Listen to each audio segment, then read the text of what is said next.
Welcome back to the Anything Flies podcast. In today's episode, we have our special guest, Rory Lindholm. Hi, everyone. This guy is one of the most knowledgeable golf fans, so we're looking to see his insights today. We're going to get started and talk about our overall thoughts about the Masters, and then we're going to move on to the winners and losers of the Masters. So, Rory, you want to kick it off? Yeah, given the general overview here, I mean, besides Scotty, we saw how hard the Masters is. We saw a lot of people fall apart, especially in round 4, but we saw people get picked off. You know, we saw some strong starts, some maybe not so strong starts, but we saw a lot of people fall off throughout the tournament because it's just so hard to stay focused and to kind of keep a clean record throughout the Masters. I'll say that Jordan Spieth was his usual self, you know, just all over the course. Justin Thomas still cannot figure it out. It's starting to get kind of annoying as a fan of his. Xander Schauffele, remarkably consistent, can just keep going. I'll say that Wyndham Clark was kind of hurt by his words, by his previous comments. You should just leave those to after the tournament, but I think he learned a lesson there. And Rory, he's my favorite player. You know, we share a name, but he just keeps on overthinking. I mean, he pulled up to the tournament 2 days prior, played 9 holes, and was surprised when he didn't play that well. He's got it. He needs to get back to his younger self, and hopefully we see that going forward. Yeah, I would agree with mostly what you said. I want to talk about Ludwig Aberg. Goldberg. I mean, nobody really talks about him because Scotty, everyone wants to talk about Scotty and how amazing a win it was, and it was a really good win, but Ludwig, this was his first ever major tournament. This was his first ever Masters, and he got second in, basically he was never really given first after number 11, but if you were watching the broadcast, he looked like he was having the time of his life out there. He was never mad, even after he hit the ball in 11 pond. And so I think he's got a very bright future ahead of him. He could probably win a major here in the 2024 year. Wyndham Clark, he was my favorite going into the tournament. I'm glad he said those words. I'm glad he said those words. That's the champion I want, saying that there's 54 more holes left. But, you know, Wyndham, you might want to keep those words to yourself. Colin and Ludwig, I after Saturday I knew Scotty was going to win. Nobody really was going to take it from him unless Scotty blew up, but Scotty doesn't blow up. So Colin had he finally had a good finish in a tournament after he's had some bad finishes, missed cuts. Next, I want to talk about Rory. How you talked about him. I think Rory definitely puts too much pressure on himself. He has the game. Like he hits the high towering draws. He has his driver. He just, for some reason, he puts too much pressure on himself because of it's Augusta and he wants to complete the Grand Slam. So yeah. Adding on the forward is he's got to work on his wedges and putter. I mean, like on the second hole, he had like 150, or on the first 3 holes, he had a bomb of a drive, and had like 150 and made like bogey. Like you can't make a bogey from 150 yards if you want to win a major. Can I talk about John Rahm? Last one. John Rahm, the reigning Masters champion, crapped the bed. Almost got cut. He's lucky the cut line moved to plus 7, which is probably the highest cut line we've seen in Masters history in a while. So John Rahm got lucky, but he could win. I think he's going to bounce back next major after his 6 over or whatever, 5 over total at the Masters. That was not fun to watch Rahm. I was expecting him to compete for the title, and he disappointed. First, I want to say, look at the great Anything Flies podcast merch. Show the camera. Comment down below if you guys want to Come to a store near you. Comment down below if you guys want to get your hands on some of that. We want to be releasing it soon. So I'm going to start it off with my trying to predict champion, Jordan Spieth. I don't think that was a volatile take. Ever since he blew his lead, what was it, the 2015 Masters, he has not been himself. He's been battling injuries, swing changes. Personally, I think he needs to go the route of JT and switch up his caddy. Even though I love the Greller Jordan combo, it's just not clicking. He hasn't done much. He needs to stick with Greller. Neither is his driver quick. Gosh. Oh my he needs to stick with Greller. The caddy's not the problem. Well, anyway, It wasn't. go. The caddy wasn't the problem with Justin Thomas either. Okay, he fired Bones. He no goes reason. out there and misses the cut. So I don't know if it's the caddy. Bones is punching the ear right now. It clearly to isn't be that big of a fair, difference because Tommy had his best win with the Masters caddy. to be fair, That JT is was in the nice. cut line and then he himself blew the chances. So, for the first 1.5 rounds of golf, it was the cat. But anyway, moving on. Jordan's got to figure something out if he wants to return to the top of golf. And if he doesn't, he might as well just go sign a live contract and take his money and play golf three times a month and have some fun with it. And then I want to touch on Max Homa. I love the guy personally. I wanted him to win if Scotty didn't win. He wrote a lengthy Instagram post, which ultimately summed up to saying that winning doesn't always come with the trophy, which is accurate, but definitely something you'd say if he did not win a major tournament. But Wasn't that his best finish in a major? yeah, it Yeah, was. that's pretty good. But I'll give it to him. He's teeing it up this week at the RBC, and he said he wants to kick Scheffler's butt. So yeah, those are the two players I want to cover. I think I picked Victor to potentially win it all. Did he get cut? Or? Yeah, you bet. Yeah, he got cut. So did everyone else's pick. he got cut because he 3-putted on like 16 from like 2 inches. Well, Vicky's never had that good of a putter. Anyway, I want to touch on Bryson. I don't understand how you can shoot 7 under the first day of a major and not touch it, not sniff par or under par the rest of the way. I mean, he finished what, like, did he even finish I in think he that shot 3 under total. 3 under total? 4 under maybe. Bi- 2 under. 2 under? He barely finished under par. He was 5 over in 3 rounds when he was 7 under through 1. I mean, It's pretty bad. it's bad. I mean, that goes back to the 54 holes thing right there. He's just not built for it. I would like to point out a few years ago he said in his Masters interview that the course rating should be like a 69 or something or Par, it's a 67. par 67. Yeah. Par 67. Par 67. Well, let's just say Bryson 1,000 par. You'd be way over par this He, year. he He would took- not have made the cut. He took back his comment. Did you see that? He ate up his words. Well, to be fair, this was clearly the hardest Masters conditions-wise. Normally the tournament winner's like 20 under. That's normally the score. And the winner was wasn't at 11. So, Yeah. I mean, Scotty definitely this was definitely Scotty's hardest tournament to win so far. And I just think it's amazing how they're turning right back around and playing at the RBC Heritage. I mean, imagine playing a gruesome tournament like the Masters and having to turn around and play RBC. Yeah. And then I'd like to touch on Colin.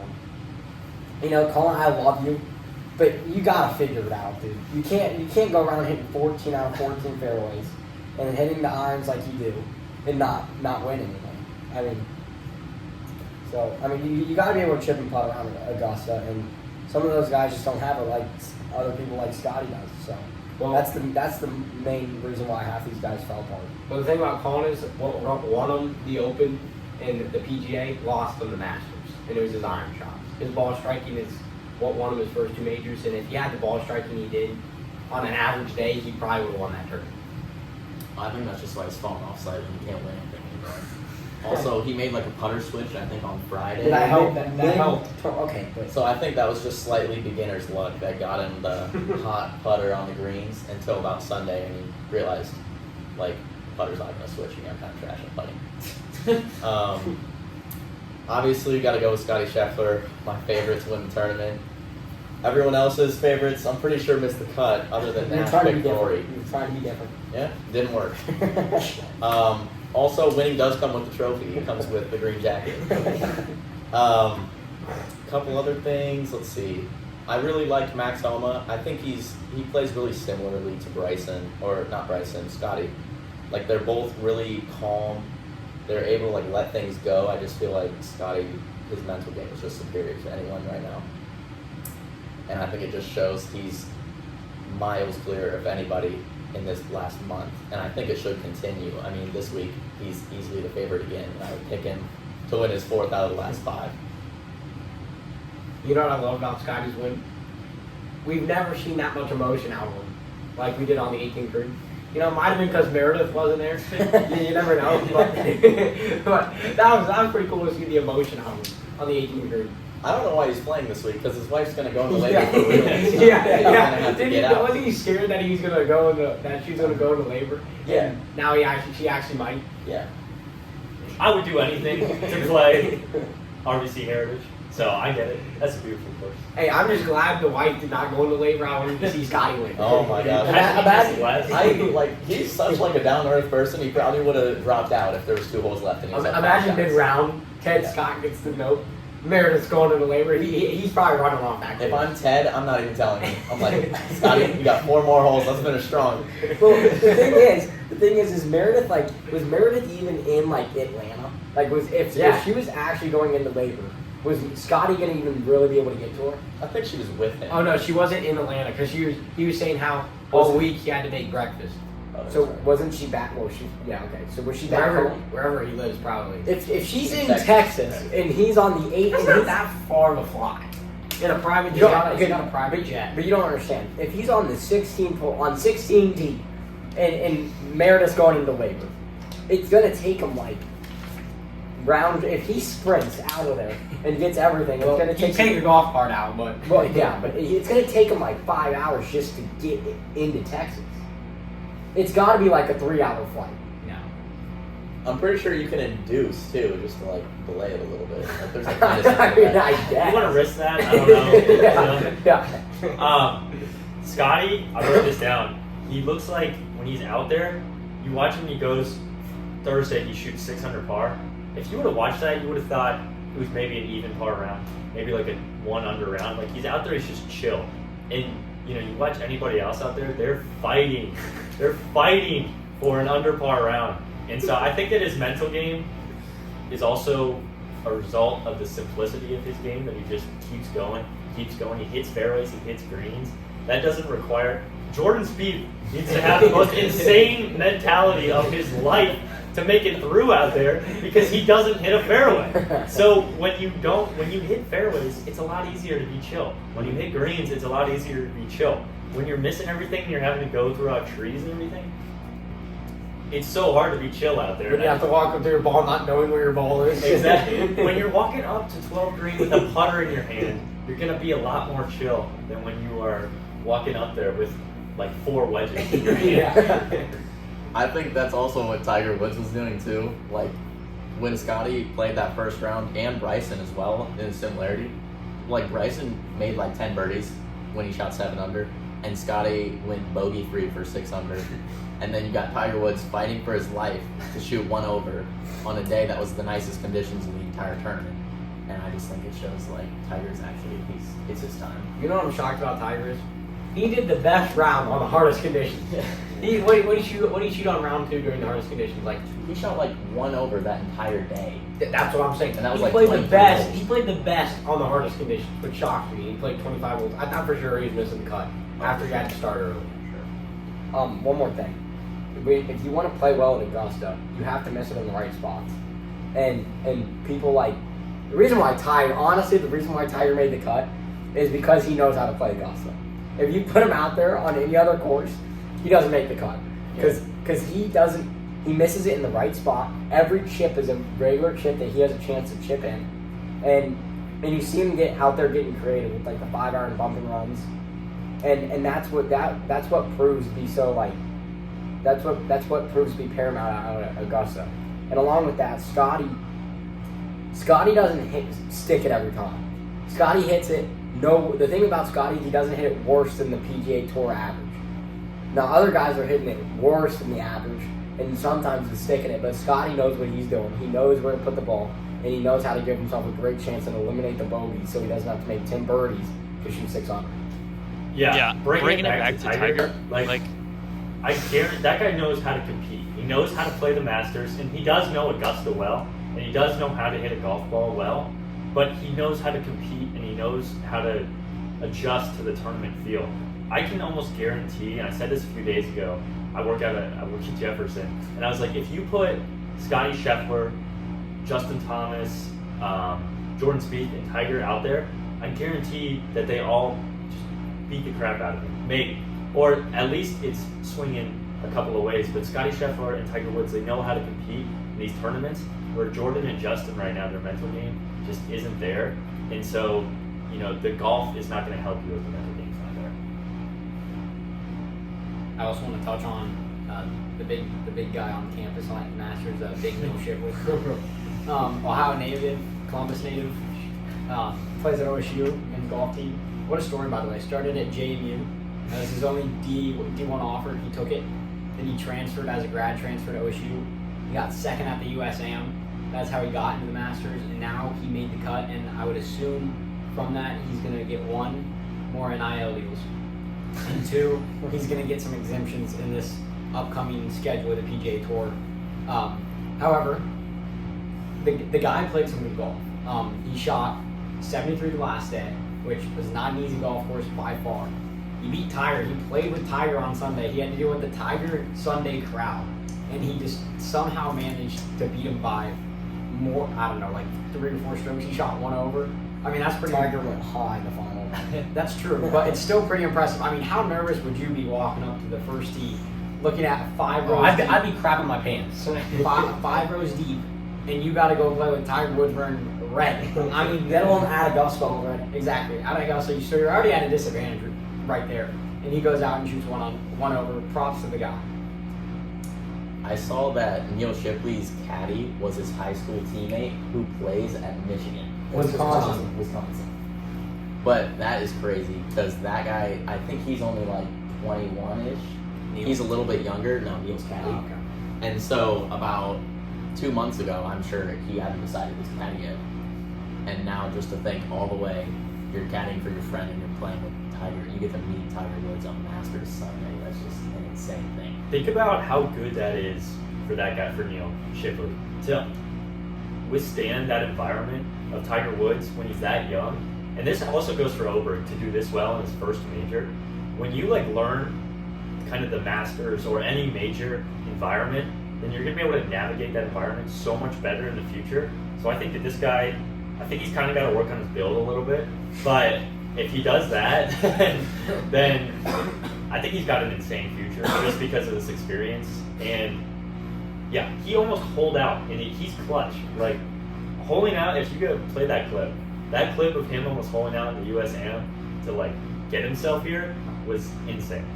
To touch on that, you mentioned the caddy and Neil, and all the photos you see, the caddy and Neil are just walking right next to Tiger, probably chewing his ear off. I want to know what he's talking about, because me personally, I think I want to ask, I'm trying to figure out what you would want to ask Tiger Woods if you had 18 holes with him. And honestly, I think the biggest question would be if you're at Augusta and you want to ask a question about Augusta, it's how do you put yourself in the right spots? Where do you how do you prove to we all know he puts himself in the right spots, but outside of Augusta, I think it's just how do you deal with Victor? I think that's what you would want to ask Tiger is how do you deal with, because Tiger's won 80 2 times, so how do you deal with Victor and all? How do you deal with all the paparazzi? I would like to touch on Neil Shipley, 2 things. One, the note handed to him. I would guess, my bet is it's Tiger's phone number. I would bet it's his phone number. Wait, did he actually get a note? He said that didn't happen. Well, of course He's going to say it didn't happen. Because Tiger said it didn't happen. That's true. Anyway, I think it's his phone number. It makes sense. He wouldn't want to tell people out loud because someone's going to overhear it. Even in the clubhouse, someone's going to hear it and something's going to go wrong. So 1, it's the note, and 2, I'm going to talk about his time on TV in Butler's cabin. I mean, the whole time he was just like this. I mean, Bro, he was side-eyeing mega. I was watching it live, and I don't know, but it was just so awkward to look at him. I'm so happy for the guy, but it's just awkward to see him when he's just and I'm like, what are you looking at? And then I saw Golf Digest posted, or someone posted what do you think he's looking at? Wrong answers on. And man, some of the comments I can't restate, but there were some hilarious comments. Well, I think my guess is what he was actually looking at is somebody was behind the camera, like telling him like when to move off to the side or when to go get his medal or something like that. So that's probably why he was like this the whole time. But I mean, I would love to see the comments on that. All right, should we move on to the winners and losers of the Masters? Yeah, we can do Yeah, it go quickly. along, one each, one winner, one loser. Oh, I was just gonna list them off, and you guys were gonna. No. Okay. You wanna start? Okay. One winner, Ludwig over. One loser. A lot. There are lots of losers. This is a loser tournament. Biggest loser out of this tournament though, Rory McIlroy.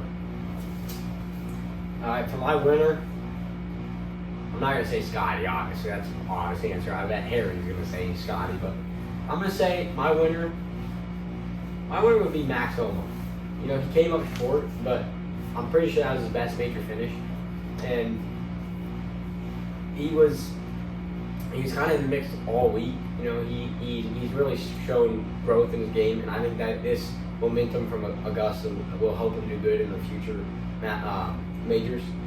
A loser to me, definitely Wyndham Clark. Just came off this scorching hot win, or he just shot 60 at Pebble Beach. He just won the U.S. Open. He was pretty dominant, you know. So I was kind of disappointed that he missed the cut, and I think that is a big loss for Wyndham Clark.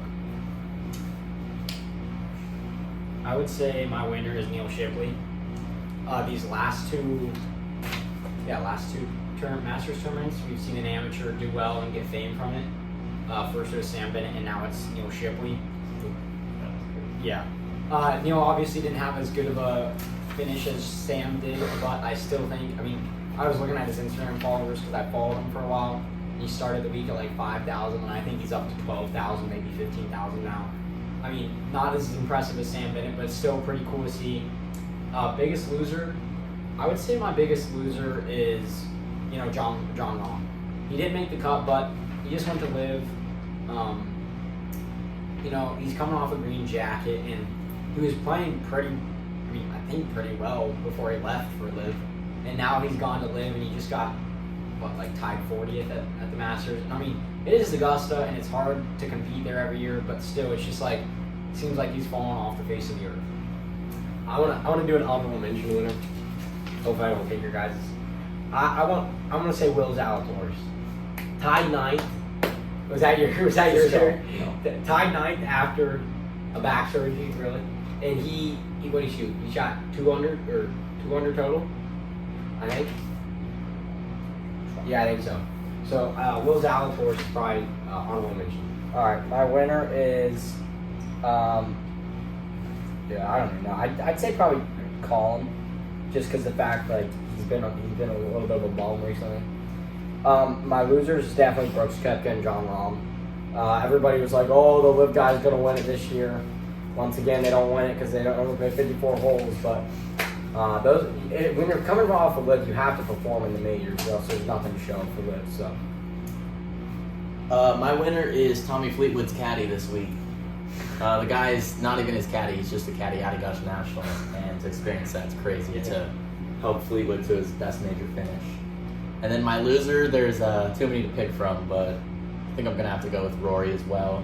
That's just so disappointing to he was even trying to treat it as a regular tournament this year, and still just not even come close.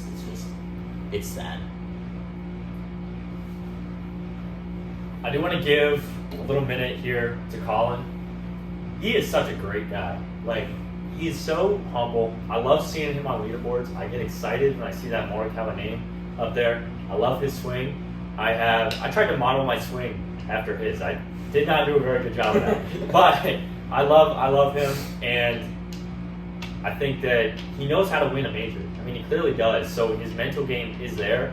I just think that he has been overthinking the swing a little bit. All right, well, that's it for us, guys. Thank you guys for watching. Thank you, Rory, for coming on. Appreciate it. We might have to have him back every major. He knows his stuff. But thank you guys for watching. Make sure you guys subscribe, like, comment, and then go follow our socials on Instagram, TikTok, and Spotify. We'll see you next time. Peace.